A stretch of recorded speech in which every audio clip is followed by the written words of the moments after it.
तुकाराम महाराज म्हणतात, तुका म्हणे ज्ञान तोची नारायण, तोच आणि दुसरा देव नाही. पण उपासना ज्ञानाची करा. जीवनविद्या हेच सांगतं. जीवनविद्या सांगते ज्ञानाची उपासना करा. ज्ञानातून भक्ती निर्माण होते, ज्ञानातून प्रेम निर्माण होतं, ज्ञानातून सर्व काही मिळत असतं. म्हणून ज्ञान हा देव आहे. तुम्ही म्हणा काय हो, ज्ञानातून भक्ती येते? पण कोणी सांगतात भक्तीची या पोटी उपजले ज्ञान, मग ते कसं काय? त्याचा अर्थ असा आहे की आपण ज्याला भक्ती म्हणतो, सर्वसाधारण लोक ज्याला भक्ती म्हणतात ती भक्तीच नसते, त्याला उपासना म्हणतात. त्याला उपासना म्हणतात, ती भक्ती नसतेच, त्याला उपासना म्हणतात. म्हणून उपासनेच्या पोटी म्हणजे भक्तीच्या पोटी ज्ञान जन्माला येतं, हा त्याचा अर्थ आहे. आणि खरी भक्ती जी असते ना त्याला ज्ञानोत्तर भक्ती म्हणतात. जी खरी भक्ती असते ना ती ज्ञान मिळाल्यानंतर जी भक्ती सुरू होते ना त्याला ज्ञानोत्तर भक्ती म्हणतात. ती खरी भक्ती. आणि ज्ञानाच्या अगोदर त्याला उपासना म्हणतात, पण लोक मात्र त्याला भक्ती म्हणतात. तो भक्त आहे म्हणजे काय, तो देवधर्म देव काहीतरी करत असतो. सांगायचा मुद्दा असा, ज्ञान ही गोष्ट अशी आहे की ते तुम्हाला सर्व देतं. कारण ज्ञान हा देव आहे आणि देव सर्व काही देत असतो. देव सर्व काही देत असतो. म्हणून तुकाराम आणि म्हणतात, तुका म्हणे ज्ञान विठ्ठलची पूर्ण, सर्व अणु रेणू वागवित. दुसरं सांगतो, तुका म्हणे ज्ञान विठ्ठलची पूर्ण, इथेही च शब्द घातलाय आणि पुन्हा पूर्ण. तुका म्हणे ज्ञान विठ्ठलची पूर्ण, सर्व अणुरेणू वागवित. सर्व अणुरेणू, वृक्षाचेही पान आले त्याची सत्ता, राहिली अंता मग कोठे. तुका म्हणे विठो भरला सवाई, तया उणे काही चराचरी. सांगायचा मुद्दा असा की हे जे ज्ञान आहे, या ज्ञानाची उपासना करा. ज्ञानाची उपासना कराल तरच हे राष्ट्र सर्व राष्ट्रांच्या पुढे जाईल. अंधश्रद्धा, अज्ञान या गोष्टीने आपण पुढे जाणार नाही. आपण तिथेच घोटमळत राहू, आहे तिथेच, पुढे जाणारच नाही. तो घाण्याचा बैल असतो. आता तो जवळजवळ इतिहास जमा आहे. गावामध्ये कुठेतरी असला तर तो घाण्याचा बैल असतो, तो फिरत असतो. कितीही मैल फिरला तरी तो तिथेच, कितीही मैल फिरला तरी तो तिथेच. तसं अंधश्रद्धा, अज्ञान या गोष्टी तुमच्याजवळ जर राहतील तर तुमची प्रगती कधी होणार नाही. प्रगती कधी होणार नाही. प्रगती झाल्यासारखी वाटेल पण ती प्रगती नसेल. प्रगती झाल्यासारखं वाटेल पण ती प्रगती नसेल. म्हणून प्रगती फक्त ज्ञानातूनच होते, भक्ती ज्ञानातूनच होते, प्रेम ज्ञानातूनच होतं. ज्ञान नाही तर प्रेम कुठून येणार? ज्ञानच नाही, प्रेम कुठून येणार? पहिलं ज्ञान मग प्रेम, पहिलं ज्ञान मग आनंद, पहिलं ज्ञान आणि मग सर्व काही. हे अतिशय महत्त्वाचं मी सांगतो आहे. जे जे काय होतं ते ज्ञानातून होतं आणि अज्ञानातून सगळं अनिष्ट निर्माण होतं आणि ज्ञानातून सगळं चांगलं निर्माण होतं. म्हणून ज्ञानाची उपासना करा. जे ज्ञानाची उपासना करतात ते तरतात आणि जे अज्ञानाच्या मागे लागतात ते बुडतात. बुडत ये जन न देखवे डोळा, हिताचा कळवळा येतो यांचा, असं म्हटलेलं आहे तुम्हाला. कारण का? त्यांना आपलं हित कशात हेच कळत नाही. त्यांचा हिताचा कळवळा येतो म्हणाले. का? बुडत ये जन न देखवे डोळा. हे अज्ञानाच्या चिखलामध्ये बुडतायत. म्हणून हे जे ज्ञान आहे, या ज्ञानातून सर्व काही चांगलं निर्माण होत असतं. म्हणून जीवनविद्या हे ज्ञान आहे. जीवनविद्या हे शास्त्र आहे. जीवनविद्या कला आहे. जे शास्त्र आणि कला याच्यात फरक काय? शास्त्राच्या अधिष्ठानावर कला जन्माला येते. शास्त्राच्या अधिष्ठानावर कला जन्माला येते. तेव्हा सांगायचा मुद्दा असा की आपल्या जीवनामध्ये सुखासाठी आपण सगळे धडपडतो, पण सुख कोणाच मिळत नाही. सुख मिळण्याचा मार्ग काय मग वामनराव? ते सांगण्यासाठी बसलोय वामनराव.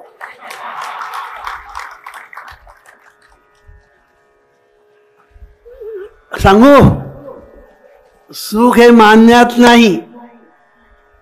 तुम्ही कोणालाही विचारा, अहो वामन सुख सुख कशात आहे?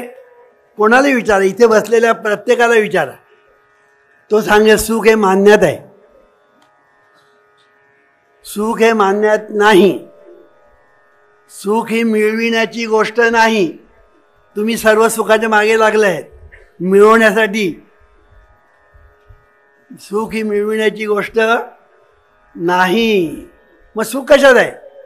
ऐका, सुख हे देण्यात आहे. कारण तुम्ही इतरांना जे सुख द्याल ते बुमरँग होऊन तुमच्यावर सुखाचा अभिषेक करील. प्रश्न निर्माण होतो, वामनराव हे असं कसं म्हणाल? तुम्ही बघा तुमच्या जीवनात. वामनरावांचं एक वैशिष्ट्य सांगतो. वामनराव जे सांगतात, मला माझ्या पंतूची आठवण झाली. आमचा पंतू आहे ना, तो कधी मी मला म्हणतच नाही. त्याचं नाव आहे यश. यशला पाहिजे. यश आता जाणार, यशला आता आंघोळ घाला, तो मी मला असं म्हणतच नाही. मी त्याच्याकडून हे शिकलो. असो, तर सांगायचा मुद्दा असा की तुम्ही तुमच्या जीवनामध्ये, जीवन ही लॅबोरेटरी आहे. जीवन ही लॅबोरेटरी आहे. आणि त्या लॅबोरेटरीमध्ये जीवनविद्येचे जे प्रयोग आहेत ना, सिद्धांत, ते तुम्ही करून बघा. जीवनविद्येचे जे सिद्धांत आहेत ते तुमच्या जीवनामध्ये त्याचं ॲप्लिकेशन करून बघा. मग तुम्हाला सापडेल की जीवनविद्येच्या ज्ञानाचे प्रयोग करत असताना खरा योग हातात आला. खरा योग हातात आला. तुम्ही जेव्हा इतरांना सुख देता तेव्हा ते बुमरँग होऊन तुमच्याकडे परत येतं आणि तुमच्यावर सुखाचा अभिषेक करतं. का सुख हे देण्यात आहे हे तुमच्या लक्षात आलं ना की तुम्ही सुख द्यायला लागता. आता तुम्हाला काय वाटतं? सुख हे मिळविण्यात आहे, सुख हे मानण्यात आहे. म्हणून प्रत्येकजण सुखाचा शोध करत असतो. आणि तो हा म्हणतो सुख हे पैशात आहे, तो म्हणतो सुख हे पद मिळवण्यात आहे, तो म्हणतो सुख हे प्रतिष्ठा मिळवण्यात आहे, हा म्हणतो सुख म्हणजे काय मोठेपण मिळवण्यात आहे, नाव मिळवण्यात आहे, कीर्ती मिळवण्यात आहे. पण यापैकी एखादंही सुख नाही. सुख हे देण्यात आहे. कळलं की नाही? सुख हे देण्यात आहे. मग हे सुख आहे कुठे? तेही तुकाराम महाराज सांगितलेलं आहे. काय म्हणतात तुकाराम महाराज? तुका म्हणे सुख तुझे पायी सर्व, असं म्हटलेलं आहे. तुका म्हणे आता न मागे आणिक, तुझे पायी सुख सर्व आहे. देवाच्या चरणी सर्व सुखाचं आगर आहे. ज्ञानेश्वर महाराज वेगळ्या भाषेत सांगतात, सर्व सुखाचे आगर बाप रखुमा देवी वर, असं म्हटलेलं आहे. सर्व सुखाचे आगर. ते काय म्हणतात? तो हा विठ्ठल बरवा, तो हा माधव बरवा. आणि पुढे काय म्हणतात? सर्व सुखाचे आगर बाप रखुमा देवीवर. आता गंमत अशी आहे, तो हा विठ्ठल बरवा म्हणजे हा नव्हे, तो हा विठ्ठल बरवा, तो हा विठ्ठल बरवा. म्हणजे या ठिकाणी तो आहे ना, हृदयात ईश्वर आहे. हे भगवंताने किती वर्षापूर्वी सांगितलं. ईश्वर सर्वभूतानां हृदयेषु अर्जुन तिष्ठती. भ्रामयन सर्वभूतानी यंत्रारूढानी. तुकाराम मला ते सांगतात, देई असोनिया देव वृता फिरतो निर्दैव. देव असे अंतर्यामी व्यर्थ इंडे तीर्थग्रामी. नाभी मृगाचे कस्तुरी व्यर्थ इंडे वनांतरी. दुधी असता नवनीत नेणे तयाचे मथीत. तुका सांगे मूढ जना, मी नाही सांगत, तुका सांगे मूढ जना देई देव का पाहना. अरे तो जो देव आहे ना, देव म्हणजे काय ते ज्ञानेश्वर महाराजांनी सांगितलं. सर्व सुखाचे आगर बाप रखुमा देवी वर. सर्व सुखाचा आगर असा जो देव तो तुझ्या हृदयात आहे, हे सगळे संत सांगतात. ज्ञानेश्वर महाराज ते सांगतात, पाये पा दूध पवित्र आणि गोड, पासी त्वचेची या पदरा आड.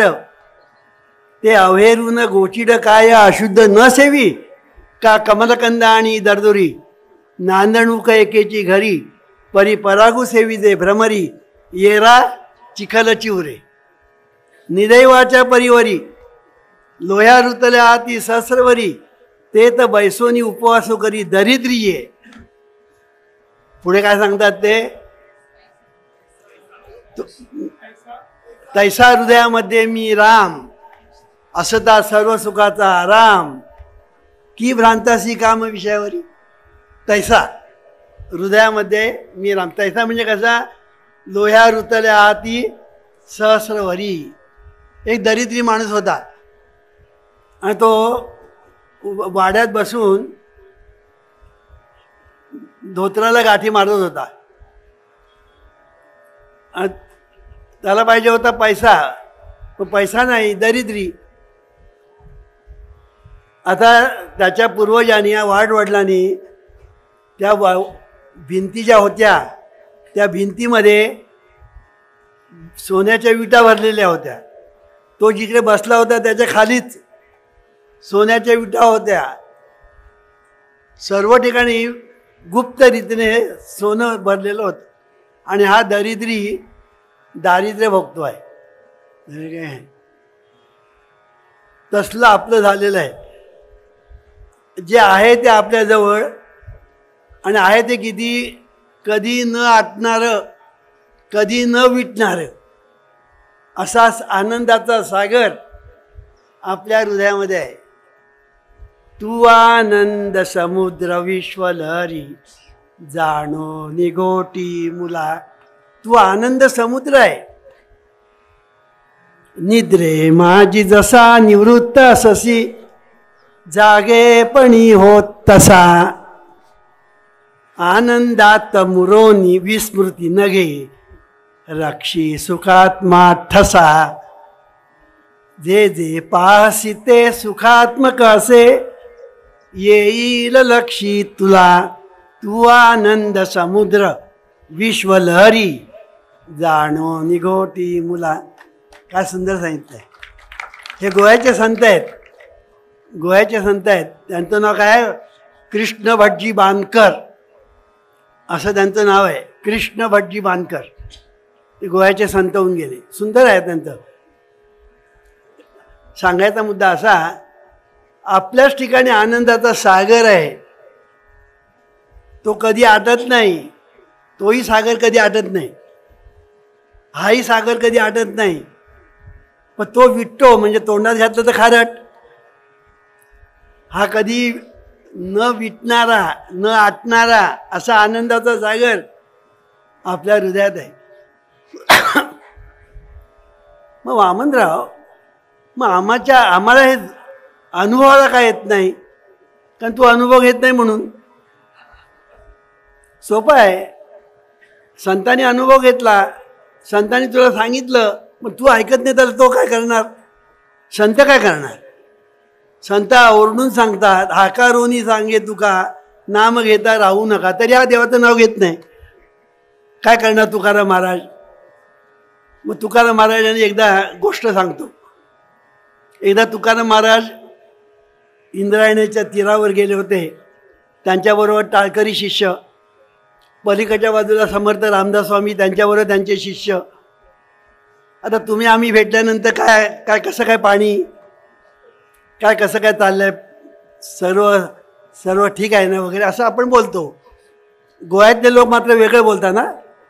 गोव्यातले लोक तुम्हाला एकमेकांना भेटले ना, आज नुसते किती.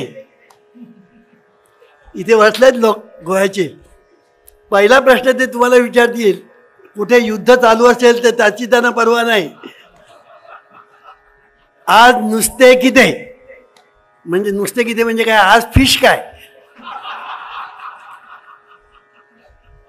हा त्यांचा पहिला प्रश्न. मग बाकीच्या गोष्टी, मग काय कोण पंतप्रधान झाले, कोण बनले ते नंतर. अगोदर आज नुसते किती.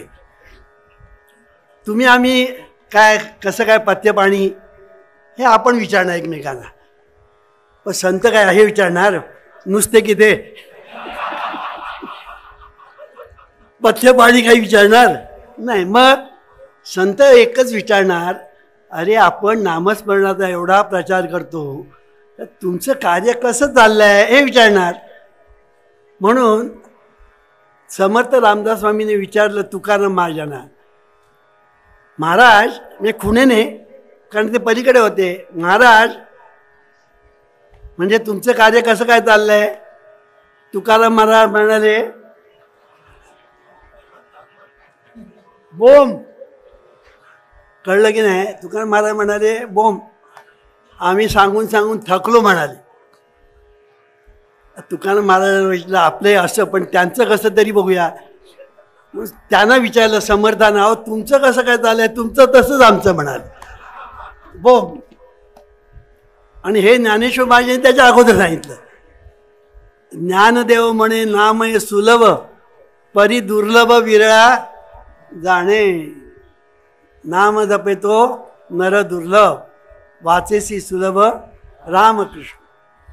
हे ज्ञानेश्वर महाराजांनी तर 700 वर्षापूर्वी सांगितलं. हे काय सांगतोय, संत सांगतात पण आपण लक्षच देत नाही.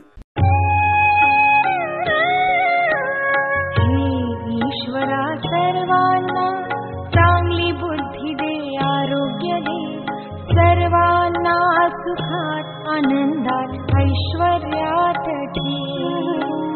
सर्वांचं भलं कर, कल्याण कर, रक्षण कर, आणि तुझे गोड नाम मुखात खंड राहू दे. ईश्वरा सर्वांना चांगली बुद्धी दे, आरोग्य दे, सर्वांना सुखात आनंदात ऐश्वर्या